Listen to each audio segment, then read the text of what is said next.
अस्सलामुअलैकुम नाज़रीन, आप देख रहे हैं पीसी वर्ल्ड न्यूज। मैं हूं रिदा सिंधु। मुल्क भर में कोरोना वायरस के मरीजों की तादाद 1,03,671 हो गई, जबकि 2,067 अफराद जाँ बहक हो चुके हैं।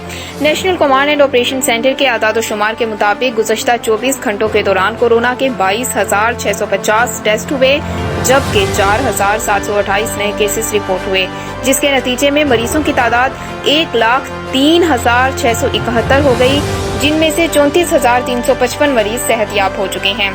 पंजाब में कोरोना मरीजों की तादाद एक मरतबा फिर सबसे ज्यादा 38,903 हो गई। इसी तरह सिंध में 38,108, खैबर पख्तूनख्वा में 13,487, बलोचिस्तान में 6,516, इस्लामाबाद में 5,329, आजाद कश्मीर में 396 और गिलगित बल्तिस्तान में 932 केसेस रिपोर्ट हो चुके हैं।